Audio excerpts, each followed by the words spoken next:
Hello guys, welcome again to Rock Brain. Guys, आज जो हम टॉपिक डिस्कशन करने जा रहे हैं वो आपका एनसीईआरटी क्लास 12th के मैथमेटिक्स का रिलेशन क्या है गाइज, बहुत ही इंपॉर्टेंट टॉपिक है। तो व्हाट इज़ रिलेशन। तो गाइज, रिलेशन पढ़ने से पहले अगर आप हमारे चैनल पर नए हैं तो सबसे पहले चैनल को सब्सक्राइब कर लें और बेल आइकन को प्रेस कर लें, जिससे कि आने वाली सभी वीडियो का नोटिफिकेशन आपको आसानी से मिल सके। तो गाइज देखते हैं हम सबसे पहले व्हाट इज़ रिलेशन। तो रिलेशन है क्या? Is set of ordered pair that satisfy a relationship A cross B gives out A comma B for each A belongs to A and B belongs to V. देखिए guys कि एक set है ordered pair का, कोई एक set जो एक relation को, इस रिलेशनशिप को सेटिस्फाई करता है, यानी ए क्रॉस बी। ए क्रॉस बी में कोई एलिमेंट है ए कॉमा बी, इसका मतलब ए रिलेट करता है ए से, यानी ए एलिमेंट है ए का और बी एलिमेंट है सेट बी का। तो गाइज ऐसी कंडीशन को हम क्या कहते हैं? रिलेशन। इसको अगर हम डेस्क्राइबिशन में देखें तो a relation between two sets is a collection of ordered pairs containing one object from each set if the object x is from the first set and the object y is from the second set to be related if the ordered pair x comma y is in the relation. मैंने यहाँ x और Y लिया, इसका मतलब क्या guys, यहाँ पे x comma Y लेते हैं तो हमें सिंपल है कि ए क्रॉस बी अगर मान के चलिए ये एक्स कोमा वाई का ऑर्डर्ड पेयर बनाता है, तो इसका मतलब है गाइज कि x बिलोंग्स करता है a में और y बिलोंग्स करता है b में। तो गाइज ये क्या हुआ आपका रिलेशन। अच्छा गाइज, अब हम डिस्कशन कर लेते हैं, फिर से समझ लें कि अगर कोई ऑर्डर्ड पेयर है यानी a क्रॉस b है जो कि x कोमा वाई के बराबर है, तो गाइज ये पहला एलिमेंट पहले में होगा और दूसरा एलिमेंट दूसरे में होगा। यही बताया गया है relation between two set. Two set कौन से? एक और बी, ए और बी एक कलेक्शन है ऑर्डर्ड पेयर का। अब ये क्या है? एक ऑर्डर्ड पेयर है कंटेनिंग वन ऑब्जेक्ट। ये ऐसा नहीं कि एक्स कोमा वाई ये जो है एक ही ऑर्डर्ड पेयर हो सकता है, बहुत सारे ऑर्डर्ड पेयर भी हो सकते हैं। तो हम क्या करते हैं कि यहाँ पे देखते हैं कि पहला ऑब्जेक्ट, जैसे यहाँ मैंने लिया एक्स बिलोंग्स करता है किसको? ए को, फर्स्ट सेट को, और वाई बिलोंग्स करता है बी को, यानी सेकेंड सेट को। तो ये इसको हम क्या बोलेंगे गाइज? हम बोलेंगे इसको रिलेशन बिटवीन टू सेट्स। अच्छा गाइज, अब हम बात कर लेते हैं types of relation. This is very very important topic, types of relation. अच्छा, टाइप्स ऑफ रिलेशन में क्या है गाइज, इसको हम देख लेते हैं। There are main 3 types of relation, main 3 types, ऐसा नहीं है, एक और भी है इक्विवेलेंट रिलेशन, और भी होते हैं। Main 3 types of relation. Main कितने हैं? 3 टाइप्स ऑफ रिलेशन। अब हम देखते हैं कौन कौन से मेन 3 टाइप्स ऑफ रिलेशन है गाइज। तो फर्स्ट है आपका रिफ्लेक्सिव रिलेशन। कैसा रिलेशन? Reflexive relation. दूसरा कौन सा है गाइज? Symmetric relation. कौन सा है गाइज?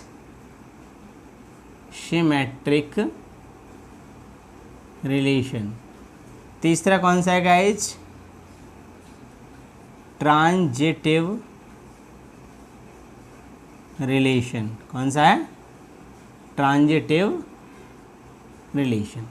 अच्छा guys, reflexive relation, symmetric relation, transitive relation, अगर मैं इन सबको गाइज कंबाइन कर दूं, यानी एक ऐसा रिलेशन जो रिफ्लेक्सिव भी हो, सिमेट्रिक भी हो और ट्रांजिटिव भी हो, तो इन तीनों को मिलके जो नया रिलेशन बनता है उसको हम बोलते हैं इक्विवेलेंट रिलेशन।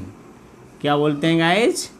इक्विवेलेंट रिलेशन, यानी एक ऐसा रिलेशन जो रिफ्लेक्सिव भी हो, सिमेट्रिक भी हो और ट्रांजिटिव भी हो, उसको हम क्या कहेंगे गाइज? उसको कहेंगे हम इक्विवेलेंट रिलेशन। अच्छा गाइज, रिफ्लेक्सिव रिलेशन क्या है?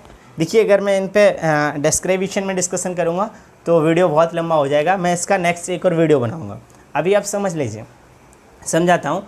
रिफ्लेक्सिव रिलेशन क्या है गाइज? रिफ्लेक्सिव रिलेशन का मतलब है कि यानी खुद का रिलेशन खुद से, सेल्फ का रिलेशन सेल्फ से। जैसे मैं यहाँ शॉर्ट में अगर बात करूँ तो रिफ्लेक्सिव रिलेशन का मेरा मतलब होगा कि ए का रिलेशन ए से। अच्छा, ए का रिलेशन ए से, आप कहेंगे आप ऐसा रिलेशन क्या होता है? बहुत सारे रिलेशन है, जैसे मान के चलिए मैंने कहा इक्वल का रिलेशन इक्वलिटी का, 2 इक्वल होगा 2 के, या मैंने कहा 3 इक्वल होगा 3 के such type of relation. Symmetric relation क्या है गाइज, कि जो रिलेशन ए का बी से है, जो रिलेशन ए का बी से है वही रिलेशन बी का ए से होना चाहिए। जो रिलेशन ए का बी से है, जैसे ए बी का फ्रेंड है तो बी भी ए का फ्रेंड होगा।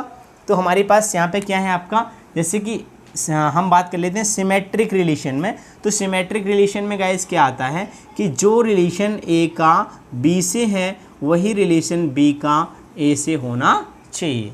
अच्छा, ट्रांजिटिव रिलेशन क्या है गाइस, ट्रांजिटिव रिलेशन में क्या है कि यहाँ पे कम से कम 3 लोगों के बीच में रिलेशन होता है गाइस। 3 लोगों के बीच में क्या रिलेशन होता है, जैसे मैंने कहा कि ए का रिलेशन बी से है कुछ और बी का रिलेशन सी से है कुछ, तो वही जो रिलेशन ए का बी से है और बी का सी से है वही रिलेशन ए का भी सी से होना चाहिए। जैसे मैंने कहा गाइज कि ए का रिलेशन जो बी से है एंड बी का जो रिलेशन सी से है वही रिलेशन ए का भी सी से होना चाहिए। तो ये क्या हो जाता है, ट्रांजिटिव रिलेशन। यहाँ पे क्या है गाइज, मैंने कहा जैसे ए क्या है, बी से छोटा है और बी क्या है, सी से छोटा है, तो निश्चित रूप से ए क्या होगा, सी से भी छोटा होगा। जैसे मैं कहता हूँ लेस देन का रिलेशन है गाइज, ग्रेटर देन का रिलेशन है गाइज, ये सारे रिलेशन जो भी हैं वो सारे क्या हैं, हमारे ट्रांजिटिव रिलेशन हैं।